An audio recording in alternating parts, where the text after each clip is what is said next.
কি ভেঙে গেছে? স্কুল ভেঙে গেছে? তাহলে বাড়ি ভেঙে গেছে তো আমার বাড়ি থাকে দাদার কাছে আমার। ও তোমাদের বাড়ি ভেঙে গেছে, হ্যাঁ। এই জন্য পড়ালেখা করো না। ও নাম তোমরা কয় ভাই বোন? ওরা ছয় ভাই বোন। 3 ভাই 3 বোন। হ্যাঁ। তোমার বড় ভাই বড় বোন তারা কি পড়ালেখা করে? হ্যাঁ হ্যাঁ, বড়টা পড়ালেখা করে, বড় বোনে পড়ায় মেট্রিক পাস দিয়ে তার বিয়ে হয়ে গেছে।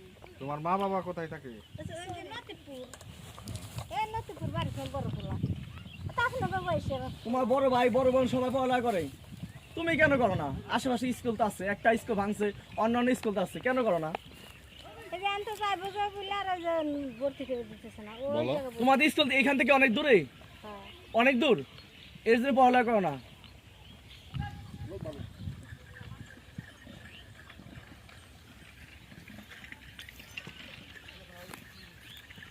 করতে একটু দেখতে এই আর কি। বড় কথা কাকি ছেড়ে দিলে 3-4 জন মানুষ লাগবো প্রথম প্রথম। আচ্ছা আচ্ছা, খালি দৌড়াদৌড়ি করবো বুঝছেন। এই জন্য বাড়িতে খাওয়ান। বাড়িতে খাওয়াইতেছি সারবো 2 দিন পর। এই ঘাস রোপণ করেন না আশেপাশে? ঘাস বোনেন না? হ্যাঁ গাছ বুনি। ওই ঘাস কাটে না খাওয়ান? হ্যাঁ চোখে না খাওয়াই মাঠে। তাই না? আর খেয়ার ভুসি কলে মাস কলে খেসারি তা মাথা খায় বর্ষাকালে পানি ওঠে না আপনাদের বাড়িতে? না। ওঠে না? না এই যখন খায় কত বছর ধরে ওঠে না? তাও 15-16 বছর। এই 15-16 বছর আপনার বাড়িতে পানি ওঠে নাই? না। তাহলে গরু লালন পালন করার সুবিধা এই জন্য। হ্যাঁ। যাক ভালো। বাসার সবাই তো ভালো আছে না? হ্যাঁ, ভালো। কয়জন ফ্যামিলি আপনাদের বাসায়? আমার বাসায় বা ফ্যামিলির সংখ্যা কয়জন? এখন বর্তমান সালরা সব বেন হয়ে গেছে, 2 দিন চলে গেছে। দূরে দূরে বাড়ি করছে? হ্যাঁ দূরে দূরে বাড়ি করছে। এখন আমি একাই আছি, 2 স্কুলা নিয়ে আর আমরা 2 জন আচ্ছা আচ্ছা, কাকা জীবিত আছে না? আছে। যাক আলহামদুলিল্লাহ। গরু কয়টা? গরু 12-13-14। এই চরে সুবিধা কেমন গরু লালন পালন করে? এখন আগে সুবিধা ছিল বাগান, এখন এই যে 4খানা বাচ্চা বাচ্চা বন বনাস ভেঙে ফেলাইছে গাছের হাল। তাই না? হ্যাঁ এই যে 25,000 টাকার ফের কিনে খাইছি। কি রে, হ্যাঁ ঘাস আপনি রোপণ করেন নাই যখন করছে জমিতে? থাকে না তো, পানি হয়ে যায় না সহে, ও, পানি হয়ে যায় সহে। চকে পানি উঠে। এই গ্রামের নাম কি কাকি? বসতে মিশা। বস্তুমের চর। হ্যাঁ এমনি এই এলাকা চলাচল করে শান্তি কেমন বসবাস করে?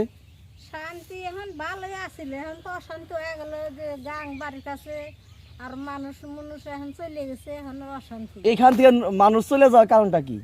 এই যে গাং নদীতে ভেঙে যেতেছে না। ওই এর জন্য দূরে চলে যেতেছে। হ্যাঁ, হ্যাঁ। নদী কাছাকাছি এসে এই যে কাছে না।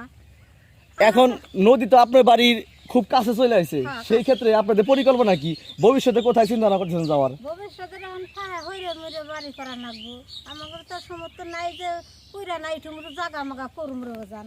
2 জন মানুষ খাটাখাটনি করে 2টা ছাওয়াল আছে হাতে দিয়ে থদে নেই ভিতরে, একজন হলে প্রতিবন্ধী আর ওই যে এলা একটা ছাওয়াল কি করবো সংসারের কাজ কাম করে। যাক, আজকে কাকি এই যে আপনারা যেখানে চলাচল করেন বসবাস করেন, এখানে বাজার অথবা আপনি যে শস্যগুলো বিক্রি করেন কোথায় এবং কেনাকাটা করেন কোথায় থেকে? বাজারে নিয়ে যায় গাড়িতে করে, লোকা করে টলারে করে বাজারে যায়। বাদের হাট হ্যাঁ এখানটা কত দূর? মেলা দূর কাজের এক সাইডে। কাজিরার সাইডে না? হ্যাঁ সব টলারে নিতে হয়। হ্যাঁ এখানে আপনার চলাচলের সুবিধা কি কি? আপনার গাড়ি ঘোড়া? গাড়ি ওই যে ঘোড়ার গাড়ি থেকে নিয়ে যে নদীর কান্দা নিয়ে টলারে করে হ্যাঁ কাজিরার যায়, কাজিরার খাবার ফিরে। আর কি কি আছে এই ঘোড়া গাড়ি ছাড়া? আর কোনো গাড়ি নেই। আর কোনো যানবাহনই নাই? খালি সবসময় কি ঘোড়া গাড়ি চলাচল করেন? হ্যাঁ আর হোন্ডা তো মানুষজন যায়। এমনি অসুখ বিসুখ হইলে চিকিৎসা করেন কোথায়? মনে করেন পাহে না গেলে আর চেষ্টা করবো। আপনার এখানে শিক্ষার হার কেমন? মানে ছেলে সন্তান লেখাপড়া করে শান্তি কেমন? লেখাপড়া শান্তি নাই এখানে। শান্তি নাই না? এই যেটা স্কুলে যে পড়ে নিয়েছে মাস্টার মাস্টার আসে না। ছাত্র ছাত্রী কম, হ্যাঁ এই জন্যই মাস্টার আসে না। হ্যাঁ আসে না। আর ওই যে ভিতরে যে গ্রাম দেখার ভেঙে চলে গেছে, মানুষ নাই এই যে গ্রাম মানে যা ওই ফাহেল এমনি ওই যে আসতে না কয়। ওই যে আশ্রয় কেন্দ্র হ্যাঁ ওইখানে স্কুল, ওইখানে পড়ালেখা করে। হ্যাঁ ওখানে আছে। আচ্ছা, বিদ্যুতের সুবিধা কেমন এখানে? বা বিদ্যুৎ থাকে না এই চরে? ফাহেল সারাদিনই থাকে? হ্যাঁ ওই সময় তো একটু যায় হাঁটতে, তারপর আসতে চলে। এমনি লং টাইম তো বিদ্যুৎ ছাড়া তো থাকেন না কখনো, তাছাড়া বিদ্যুতের সুবিধা আছে এমনি? আচ্ছা, বলেন এই ধরনের প্রশ্ন করেন না। দাম যে চরে আমরা দাঁড়িয়ে আছি এই চরটার নাম কি? আমরা দাঁড়ানো এটি বসতে মিশর আর এই যে এটি আর এক এইটা আপনার যেটা এটা কি নাম, এটা কি নাম? এই মেজের নাম কি? আলোক দিয়ে খাদুলি। আচ্ছা এটা বষ্টমী। এইটা বসতে এখানে কি জমি বিক্রি হয়? যে উঁচা জমিগুলো দেখতেছি এখানে তো আমরা বর্ষা পানি হতো না আমার ধারণা মতে। বিক্রি হইতেছে কত, থুইতেছে কত, করে না এই রেকর্ড প্রাপ্ত এগুলা না, আছে কিছু কিছু রেকর্ড আছে, এটা ক্লিয়ার নাই। জমির দাম কেমন? জমির দাম আছে যে ঠিক নাই, যেটা কাগজপাতি সম্পত্তি ওটার দাম বেশি। যেটা অরিজিনাল মালিকানা রেকর্ড প্রাপ্ত ওইটা রেকর্ড প্রাপ্ত ওটার দাম হলো কি 1,20,000। 1,20,000 এরকম পাই। 1,20,000 টাকা বিঘা। হ্যাঁ হ্যাঁ, কত শতাংশ এক বিঘা? 33-এ। 33%। আপনি এখানে জমি বিক্রি হয়, কেউ কিনা যদি নিতে চায় নিতে পারবো? সমস্যা নাই, নিয়ে পারবো? ঠিক আছে, মানে বিক্রি করার মতো মালিকানা আছে এরকম? এরকম আইসা খোঁজা লাগবে। না না, বুঝছেন? খুঁজলে আমরা তো যে কিনবো সে তো অবশ্যই খুঁজবো। এখন দেখা গেছে এই মইজের পর্দা আছে ধরেন 100 লোকই কিন্তু বেচবো না, না না, একজন না, দুজন হয়তো এমনি বিক্রি হয়তো। হ্যাঁ হ্যাঁ। আর যদি কেউ কন্ট্রাক্ট নিতে চায়, যে 10 বছর 5 বছরের জন্য ভিটা বাড়ি করার জন্য, বাগান বাড়ি করার জন্য, অথবা দেখা গেলো খামার করার জন্য, সমস্যা নাই, তাও নিতে পারবো। তাও দিতে পারবো। কন্ট্রাক্ট কিরকম টাকা? টাকে এই বছরে আমরা 10,000 টাকা করে দিছি, বছর সব। আপনারাই দিচ্ছেন? হ্যাঁ, তাহলে আপনার তো এই এলাকার গৃহস্থ, বড় গৃহস্থ। এই তো 10,000 তাহলে ভাই টাকা আপনার করে নাম্বারটা একটু আপনার নাম্বারটা একটু বলেন। নাম্বার হলো গিয়া 018, 018 তারপরে হলো গিয়া 98 98 48, 48 তারপরে হলো গিয়া 94 94 09। 09। আচ্ছা, কয়টা হয়েছে? কয়টা হইবে? 11টা না? তাইলে আচ্ছা, যাই হোক, আর কেউ যদি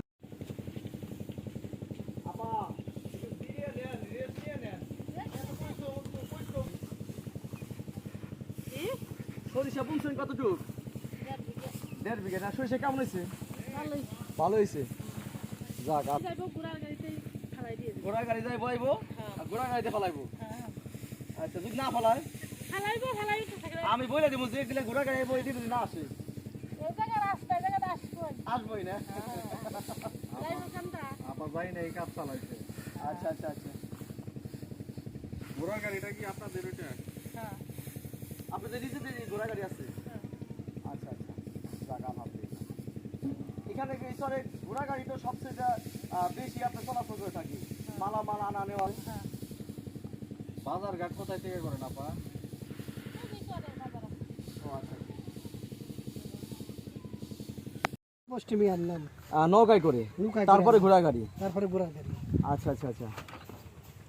এই আশেপাশে কি টিন পাওয়া যায় না? না, এই দিকে নাই টিন, সব ওইটি আনানো। আপনার এই টিন থেকে শুরু করে যাতায়াতে যা লাগে সবকিছু, আপনার একটা পরিবার যা যা লাগে সবকিছু আরসি থেকে? সব সারছে এতে সব। আরসি থেকে দূর হয়ে যায় না অনেক? দূর হলে আমি কি করবো, আমার তো বাড়ির কাছে নাই যে কিনতে নিব। আচ্ছা আচ্ছা, ঠিক আছে ভাই, আপনি কাজ করেন, আপনাকে অসংখ্য ধন্যবাদ। গরু কটা ভাই? গরু আমার আছে 5টা। 5টা না? ভাই ছেলে সন্তান কয়জন? 2 মেয়ে 1 ছেলে। 2 মেয়ে 1 ছেলে, সুখী পরিবার। পাশে নিচে এ হচ্ছে চরের বাথরুম, যেখানে মানুষজন ব্যবহার করে থাকে। এই হচ্ছে চরের এলাকার পরিবেশ।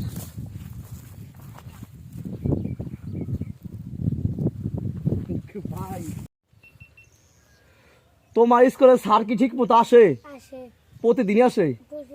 সব স্যারই আসে? আচ্ছা, তুমি যে পড়ালেখা করো, তোমার এখানে তো আশেপাশে দোকানপাট নাই, তুমি যে খাতা কলম এগুলা কিভাবে ম্যানেজ করো? কোথায় পড়ালেখা করো? ও, শিবালয় পড়ালেখা করো। তাহলে প্রতিদিন তুমি এই বাসা থেকে যাও কিভাবে, এই নদী পার হয়ে? নৌকায়? প্রতিদিনে যাও, প্রতিদিন আসো? তোমার খারাপ লাগে না? আচ্ছা, যে ঝড়ের দিন, বৃষ্টির দিন, ঠিক আছে, যখন এই যে অনেক রোদে তাপ হয়, তখন তোমার কষ্ট হয় না? কষ্ট হয় না? ঝড়ের দিনে কষ্ট হয়। এই যে নৌকায় তুমি যাও, আবার এই যে নৌকায় দিয়ে আসো, ঝড়ের দিনে তো নৌকার ভিতরে তো ঝড় আসে, তখন তুমি ভয় পাও না? ভয় পাও না? তুমি যে এত দূর, ঠিক আছে, এত দূর যাও, এখান থেকে তো তোমার স্কুল কমপক্ষে না হলেও 10 কিলোমিটার, এত দূর যে তুমি যাও, তোমার খারাপ লাগে না কোনো সময়? আচ্ছা, তোমার বাড়ির কাছে স্কুল হলে তোমার খারাপ ভালো লাগতো না? বাড়ির কাছে যদি স্কুল হইতো ভালো লাগতো না? তখন তো আর এত পরিশ্রম কষ্ট হইতো না, তাই না? তুমি কি একাই যাও এখান থেকে, না আরো কেউ যায় তোমার সাথে? বন্ধু যায়? 2 বন্ধু যাও একসাথে? আবার যাও, আবার 4 জন একসাথে যাও, আবার 4 জন একসাথে আসো। তোমার রোল নাম্বার কত? আমার রোল নম্বর 6। 6। তাহলে তুমি তো অনেক ভালো স্টুডেন্ট, পড়ালেখা ভালো পারো।